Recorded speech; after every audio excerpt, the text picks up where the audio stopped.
Hello everyone, welcome to task for today. We are studying sociology and we have covered quite a larger portion in the sociology syllabus. For example, we have covered topics 1 to 4 in paper 1. Then we also studied about stratification and mobility. The next topic that we studied was systems of kinship. 4 more topics are remaining, and among them the first one is religion and society. So today's task, which is TFT 22, will include religion as a social institution. Now religion, if you know, it is a topic which is always in news. It is a topic that you are quite familiar with. All of you have grown in a particular religious surrounding, and your grandparents, your parents must be believing in a particular religion. But what do we understand by religion? Does it include a set of beliefs, or does it include celebration, or does it include going to the temple, mosque or church, or does it include meeting your relatives? What does a religion mean? There have been many thinkers who have tried to understand religion, and they have tried to look at religion from different perspectives. But as we know that people look at a social phenomena because they have a prior understanding of that phenomena while growing up in a particular country, in a particular family, in a particular social and economic era. All of these have affected the thinking of people, and if they propose a theory, then that theory will definitely be related to the background of a thinker. Similarly, while studying religion also, we see that some people focus on only the content part, that what does it include? Does it include certain rituals? Does it include certain ethics? Does it include certain rules to be followed? Does it include restrictions? While another set of thinkers, they focus on the contribution of religion in a society. What role does it play? What functions does it play? And thus we can see that the religious definition, the definition of religion as a social institution, is diverse and varied, and it differs from person to person. Yet we are going to try to study this difficult concept. We would try to understand what sociologists have said in the past. One definition which is written here is given by Durkheim along with other thinkers, which describes religion as a cultural system. They focus on the shared aspect of religion, the function of a religion, and the sacredness of religion. But please understand that this is not a universal definition, and other thinkers might differ. But if you plan to write this definition in your exam paper, then please mention the thinkers who have said this. So let's begin with today's TFT. The first portion in our syllabus is about religious practices. How is religion practiced in society? We will start with primitive society. When society was based on kinship ties, community was smaller, there was no division of labor, and religion was a force of unification, of solidarity, and this religion was expressed in different ways. It could be expressed as worshipping of animals or plants, or worshipping of spirits or ghosts. They were thought of as sacred beings, of holding power over society, over people. They were thought of as having supernatural power. They could bring illness, blessings, or madness to people. So, naturally, they were feared and revered in society. Totemism, if you remember, this concept was elaborated upon by Durkheim, but actually he studied it in the tribes. He observed that people of primitive societies, they believe in totem. They consider totem as an object of sacredness, of power, of authority. It was fit to be revered and it was fit to be feared. And Durkheim also saw that this totem was a symbol of unity, of solidarity of that particular community. The other aspect, which is animism, as written here, it is a belief in spirits and ghosts. There are two more terms which are associated with religion. They are monism and pluralism. Monism is the belief that reality can be explained through one central idea. That central idea can be God, and different stages in a human life like birth, marriage, death, and the life after that can be explained through this central idea. But pluralism does not agree. It believes that there are many aspects and one central idea does not explain everything. There are many religions in the world. The three major religions of the West are Islam, Christianity, and Judaism, which is also known as Judaism. These are monotheistic religions. They believe in one God, while Hinduism, which is a dominant religion of India, is the oldest religion. There are three other religions found in Southeast Asia or Southeast Asia. They are ethical religions. They do not believe in any God, but they believe in a set of ethics which is to be followed by human society. They are Taoism, Confucianism, and Buddhism. Sikhism and Jainism is also practiced in India. Sociologists studied religion in the West and they observed different types of organizations which came up while religion was being developed as a social institution. In the highest level of development was a concept known as church. This church is a general term which refers to that religious organization which is the most developed.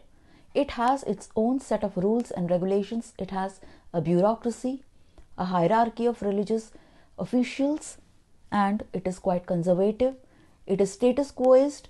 It resists change. But some sections of society, some people, they do not agree with the teachings of this church and they protest against this church. They form a sect and they are smaller in organization. They are not that highly established or organized. There is no hierarchy. All the members are equal. And as they grow, they reach a certain point where they are developed. They establish themselves as a religious organization and they form a denomination. So denomination is an institutionalized form of a sect. The fourth type is the least organized religious organization, which is a cult. It takes place under the leadership of a charismatic leader or an inspirational leader as given by Max Weber. It is in a transition stage. It does not accept the values of society. So, there are four major types of religious organizations and they define the stage of development of any religion.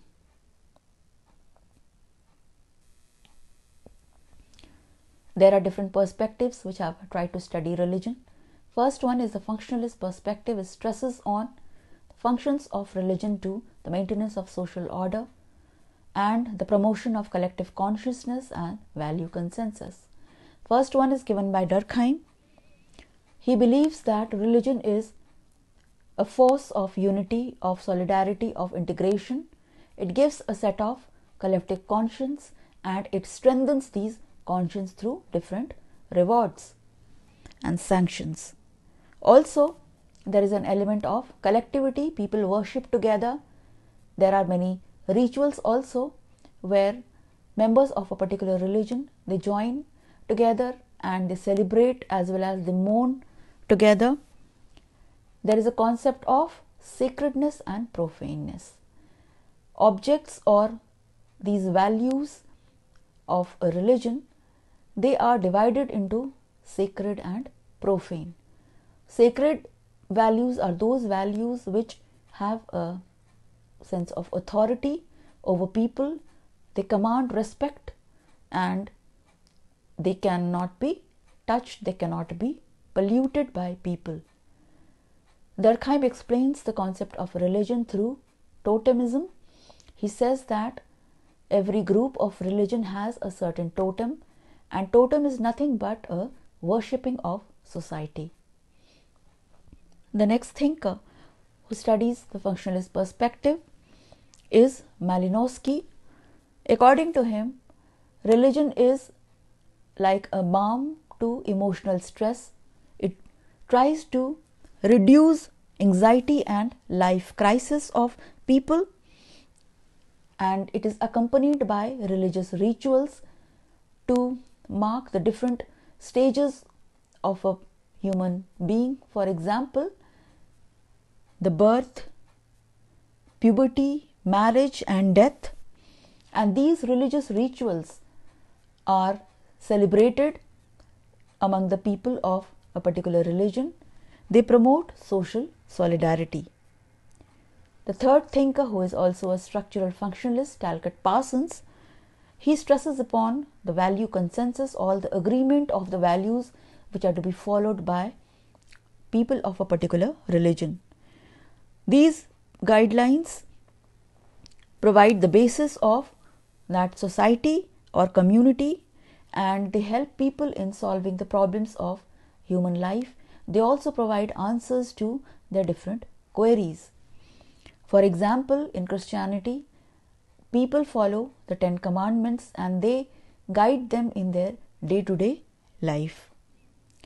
The functionalist perspective is criticized by certain thinkers, and they say that a functionalist perspective does not include the dysfunctions of religion. It does not explain how religion can be a divisive force, how it can be a disruptive force in society, how it can oppose social order, or how it can lead to social change.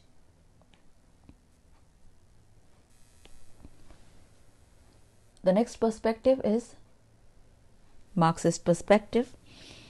Karl Marx analyzes religion in a capitalist society, and he says that religion is nothing but opium of the people. It is like a drug. It dulls the pain of people and creates a dream world rather than bringing true happiness. Religion promises a paradise of eternal bliss in life after death. It brings supernatural solutions to problems in earthly life, and it also justifies the social order and a person's position within it. So, it strengthens the element of social control. It promotes false consciousness, and it is also a form of alienation, because here people are made to believe that an imaginary alien or a supernatural being like God is responsible for them, or that alien force is in control of human society. In false consciousness, an example can be that of a caste system in Hinduism, where it is believed that each person has a certain position in society and they are supposed to perform that particular occupation only. The next perspective is the feminist perspective. Under it, there is a philosopher known as Simone de Beauvoir. She says that religion is an instrument of male domination. It controls religious organizations through the male members of society. And these male members are given higher positions in society, in religion, in the hierarchy, because they are thought to be of divine right, and their authority is said to be coming from God. Also, the women, they bear all the suffering quietly because they believe that their suffering will be rewarded in heaven. Thus, they are deceived into thinking that they are equal to men, but actually they are not, because they are the second sex. The women or the female members, they submit passively to this hierarchical organization of society and religion, and they accept this patriarchal structure of religion. But Max Weber gives a different perspective. He says that religion promotes social change. He studied Protestantism and he found that Protestant people, they followed a certain lifestyle, ethics, disciplined life, and they were very hardworking, and their ethics gave rise to a new set of beliefs or practices which promoted a new economic system, which was capitalism. Thus, Protestant ethic facilitated or led to the growth of conditions for conducive to capitalism, and hence it was a harbinger of social change. Thus, here we can see that even though functionalists said that religion promotes social integration, and the Marxists said that religion impedes, discourages or restricts social change, but Weberian perspective told a different story, which was about social change. This perspective is also critiqued, and the critics say that it was actually the other way round, because the capitalists, they used Protestantism to justify their position, and they tried to tell others that they have brought social change. But in reality, this capitalist society was to earn profits. The next perspective is by postmodernists. They say that there is no universal truth which governs religion as a social institution. It denies that other people have authority over you, like priests, clergymen. Also, they say that people have an unlimited choice as to what to believe and how to believe. So, what does this mean? How can people have unlimited choice? According to postmodernists, in this era, people can choose to follow any religious leader and not the ones they were brought up to respect. For example, if one person was born in religion A, then after growing up, if they like the teachings of a religion B, then they can choose to follow this religion. There is no restriction on them that they should follow religion A only. This is what the postmodernists say. So what is the result of this freedom? The result is that because there is less pressure on people, their interest in religion increases and they welcome other religions. They try to adopt these religions. But there is a demerit also, that because there is more freedom, therefore people are not there sincere in religious followings. They are less serious. The result of this multiplicity of choice is that there is no agreed set of ethics in society, because there is no universal truth, there is no person in authority, and that is why the question of morality or ethics, it becomes a private affair. It is no more a public affair like in other religions. And because of this, what happens? People start following different sets of religious beliefs, and it leads to pluralism or coexistence of different religious faiths in a society. So when we think of religion and social change, whether religion can promote social change or not, we have two different set of schools of thought. First one is the set of thinkers which says that religion is a conservative force. It is in favor of preserving the status quo, and it believes in social integration. These are the functionalists, while the Marxists say that religion is a conservative force because it impedes social change. There is another development when we think of religion and social change, and why religion is not changing. This is the fundamentalism thought. According to fundamentalists, their religion or their sacred text is the only text. So there is an element of superiority associated with fundamentalism, and here they believe that their faith is actually a symbol of, or can teach the fundamentals of religion. And because these people are quite rigid, therefore they do not accept any reduction in the authority of their religion.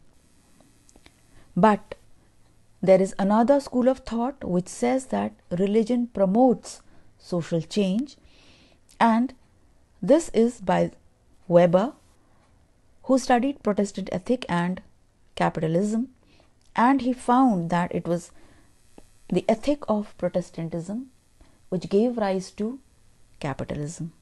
Thus, it promoted social change. As we were talking about fundamentalism, we have read about fundamentalism whenever we have come across religion. There have been many acts in the world of terrorism, of militancy, which were associated with religion, where people were shot, people were killed, people were bombed because of religion. This form of militancy, of terrorism, is known as fundamentalism. It calls for a return to the fundamentals of the faith. Fundamentals refers to the sacred text of that particular religion. Because it is coercive, it is accompanied by violence and force, therefore it is a form of religious militancy. And this form of movement or an effort to revive a particular religion, it is like an autocracy, because they believe in the superiority of their own religion, and when they find that in a society the influence of religion is decreasing and there is an growth of secularism and different social institutions are getting secularized, or the effect of religion on different social institutions is decreasing, religion is not dictating the values and norms of a society, religion is not giving the guidelines which are to be followed by children. When these people, they realize the effect of religion is decreasing in society, then they come up with a new set of institutions and behaviors which are like parallel institutions to secular organizations which are present in a state.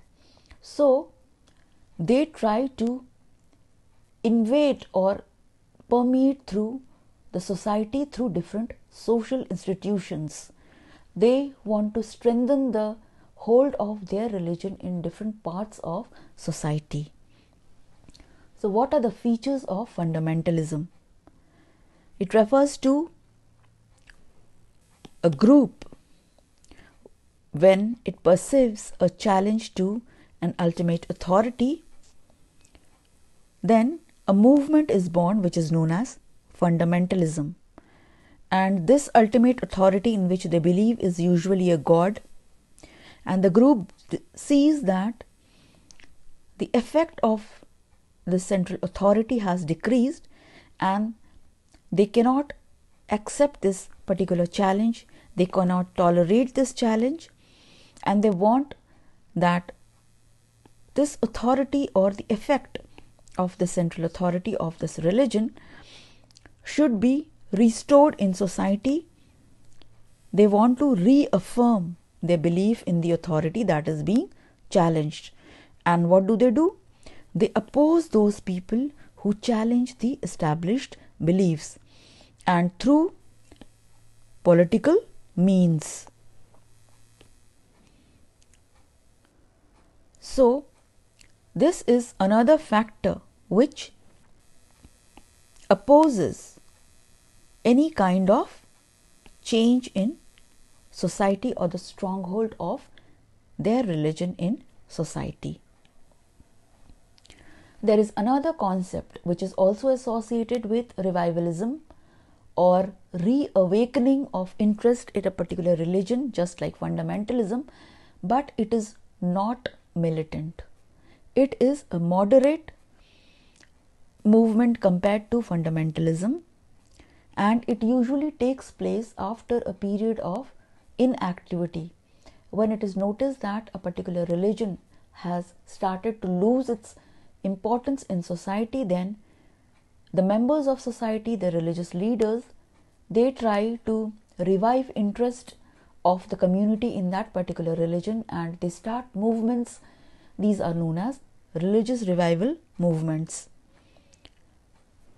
These movements are accompanied by a lot of activity, lot of excitement, lot of zeal in society. One example is the Great Awakening, which took place in the late 17th to mid 18th century. It took place to revive Protestantism in Germany and Scandinavia. It was known as Pietism. So, religious revivalism is a mass movement. It is marked by intense religious upheaval, and its focus is to restore commitment and attachment to the group. But it does not include the militant factor like the fundamentalism. In modern society, with a drop in the effect or the significance of religion in society, people have come across a normless society. The norms which were provided by religion in the previous societies, they are losing their importance. For example, religion would define marriage, it would define public ethics, work ethic, public life. It would also define education.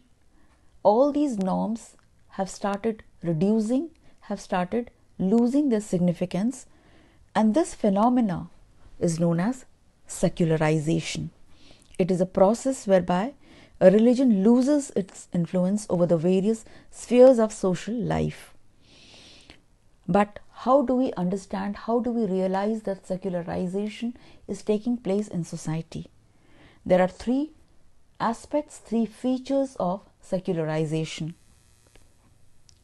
First one is when the members of a particular religion or religious organization, they start reducing, we say that that particular religion is getting secularized. Similarly, we measure or we see how far a religion or religious organization can exert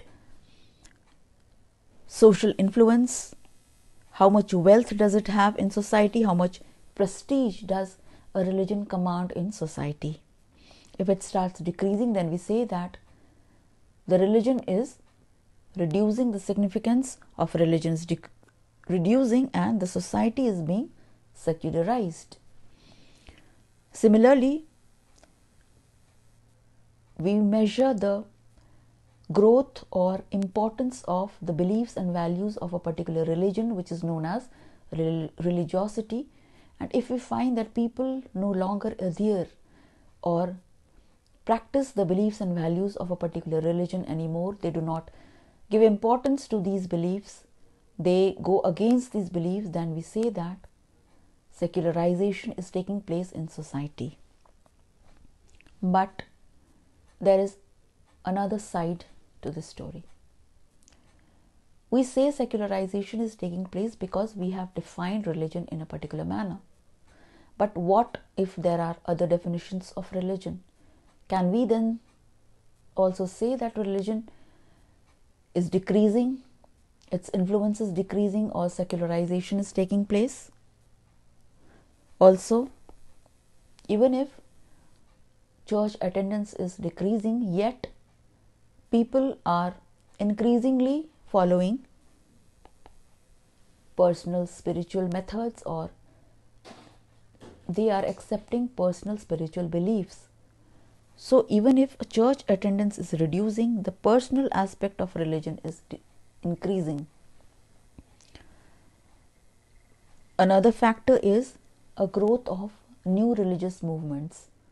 So even though the organized religion may be decreasing, its influence may be decreasing, yet society is seeing the growth of religious movements in different types, in different forms, and so religion cannot said to be completely insignificant.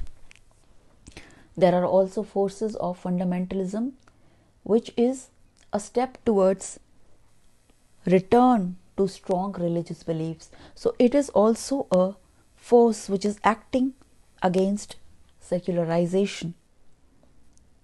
How then can we say whether a society is being secularized or not, or whether religion is losing its significance, stronghold in society, or whether it is only converting or changing its form in newer religious organizations or smaller or more scattered belief system? The new religious movements that we talked about are of three types. They are world rejecting, world accommodating, or world affirming. World rejecting is a strong movement and it rejects the values of the world. It is a form of sect and its aim is to invade or control all institutions, not only the religious institutions, and it involves a brainwashing of the members which follow this particular movement. But world accommodating movement is not rigid, or it is more open. It lives with the world and it does not attempt to control all the institutions of society. Its only aim is to restore spiritual purity of the particular religion. It is an offshoot of one organized religion. For example, Pentecostalism is an offshoot of Christianity, and its aim is to purify Christianity or purify the beliefs of Christianity it has nothing to do with how the world is acting or what the world believes in. The third type is world affirming. They believe in a supernatural being, or there is an element of supernatural beliefs. This kind of movement accepts society or world as it is. It does not attempt to control society, or it does not attempt to control the members. An example is transcendental meditation. It is important, or it is prevalent in Hindu society, and it teaches about the importance of meditation in improving the lives of its members. Now, religion, when we talk about religion as a social institution in society, in the modern world, there is one section of people who is always opposing religion, who is always calling religion as consisting of certain superstitions, beliefs, or rigidity, orthodoxy, backwardness, or sometimes they call religion as a blind faith in something. What is the reality? How can we relate religion with science? When we think of religion, we see that it is a subjective concept. It rests on an ideology or set of beliefs or philosophy. There is a concept of morality, ethical behavior which is expected of society, and there is also symbolism. But science is objective. It uses scientific methods to study world, study matter. It does not rest on any ideology. It is non-ideological, and it consists of universal laws which are found everywhere. Then how can we say that it has any commonality with religion, or how can it coexist with an opposite force? So here we see that there are certain questions in today's world, the answers to which cannot be explained by science, or science has not successfully explained these concepts. For example, about evolution or creation of the universe. How did it evolve? Where did it emerge from? What was it previously? What was the evolution process? We are still in the process of finding out the truth. Though we have many perspectives, we have many assumptions, we have many hypotheses, yet we have not yet reached the ultimate truth. We are still in search of truth. But religion, on the other hand, it explains those truths from a different perspective, from a non-scientific perspective. For example, when the creation of universe comes, then there are religions which say that there was a supernatural being which was responsible for the creation of this universe. So it gives answers to those questions which science has not been able to explain. Thus, religion and science, though they may be quite different in their views, in their studies, in their opinions, yet they complement each other, and together they can help in the development of society, development of mankind. An example of such coexistence is found in certain new religious movements like Scientology, which uses a combination of science as well as spirituality.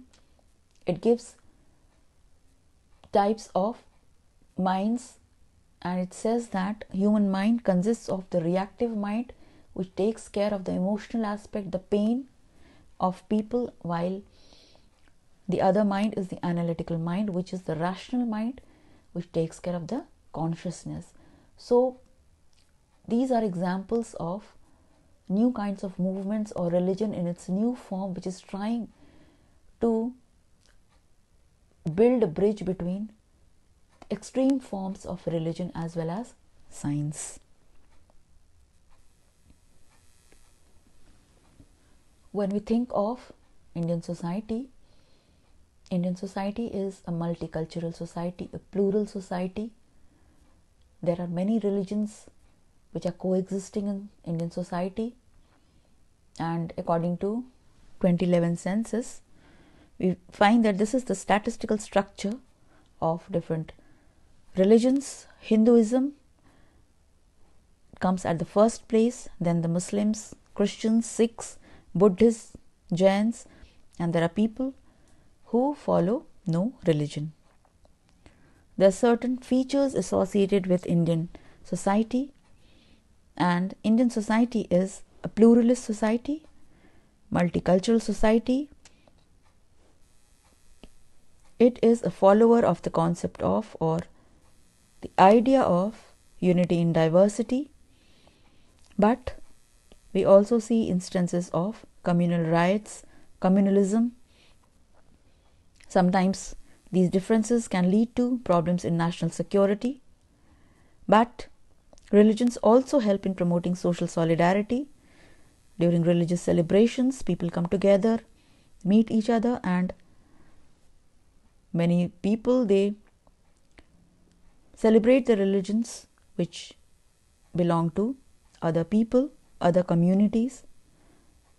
There is another concept which is prevalent in the modern world, which is commercialization of religion, where religion is being used to increase the sales of particular commodities.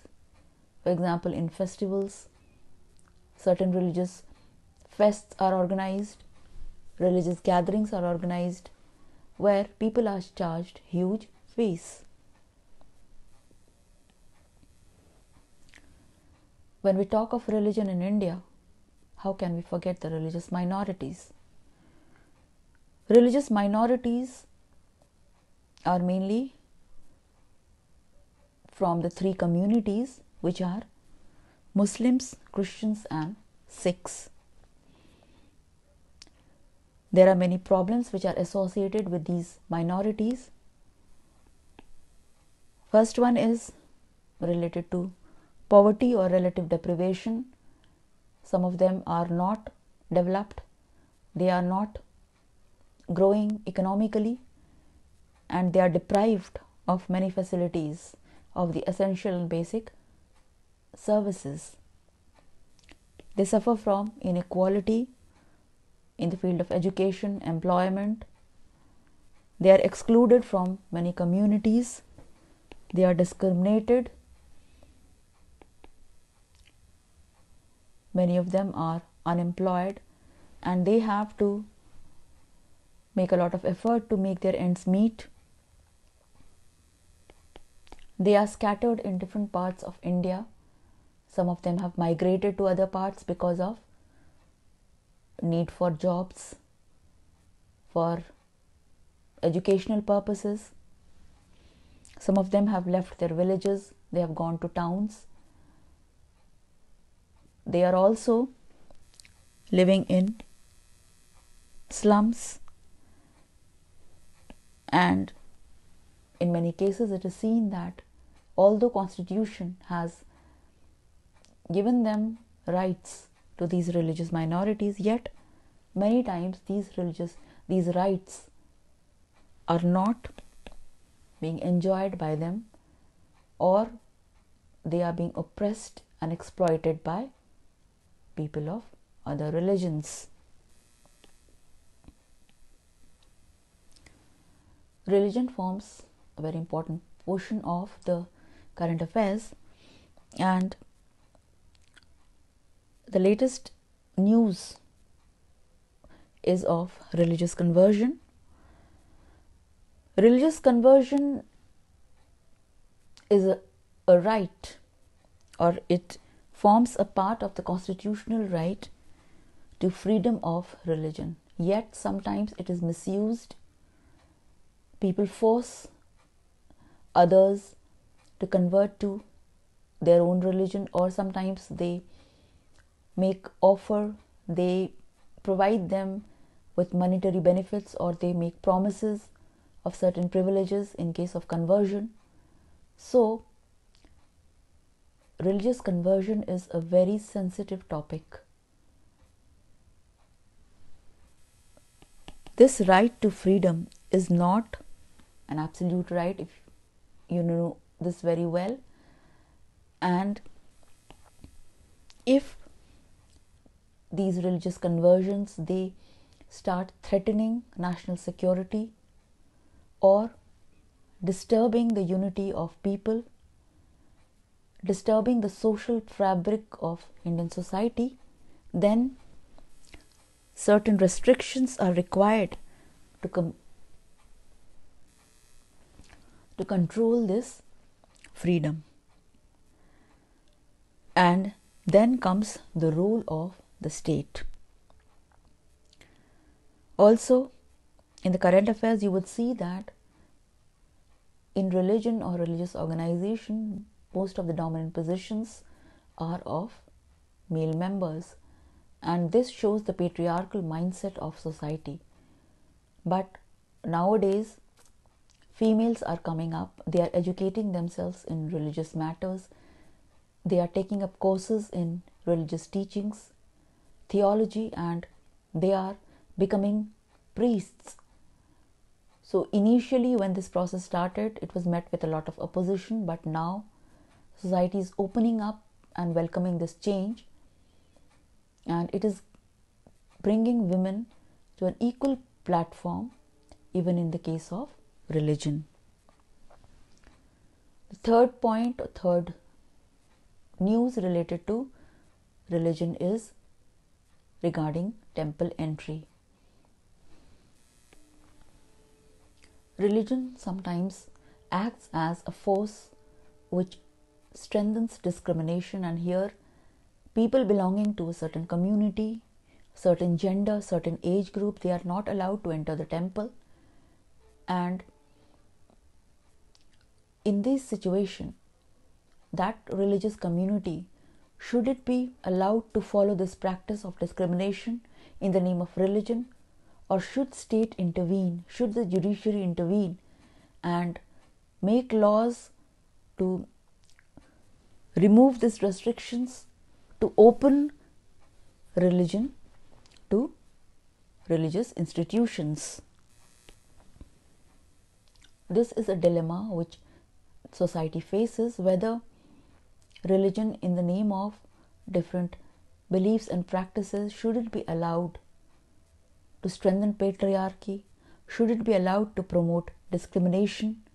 Should it be allowed to enforce gender discrimination rules? Or should it discriminate people on the basis of their castes? Or if the lower castes are not allowed to enter in a particular temple or enter in a particular religious institution, then should these practices be encouraged? What should the state do? What should common people do?